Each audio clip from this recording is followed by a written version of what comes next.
Hello travelers, good morning. Naghahanap ka ba ng motor? Na budget meal lang at hindi lang siya basta-bastang motor.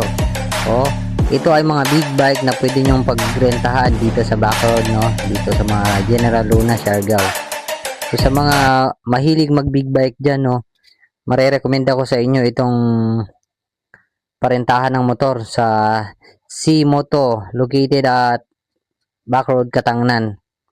Marami silang mga iba-ibang motor dito na pwede nyong pagrentahan like Duke 2000, may mga XR din sila na old and CRF, may mga EDB rin sila, oh.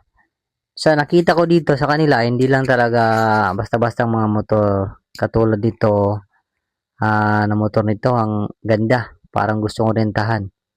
At sa mga nagtatanong po kung magkano po yung renta, tinanong ko po kanina, ang pinakamataas na rate nila sa renta nito is 1,800. 400cc na po yan. So, sa tingin nyo, sulit ba? Pero para sa akin, parang sulit na kasi biruin mo, makapag-rent tayo ng mamahaling motor. Pero, syempre naman, ingatan po natin kasi pag madisgrasya ito, sigurado, mahal yung babayaran natin.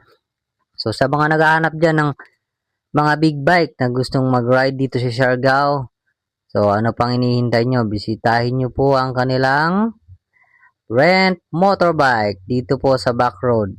Ilalagay ko po sa screen ang kanilang location po. At ito nga, meron ding video po. Yan po, C-Moto Rentals.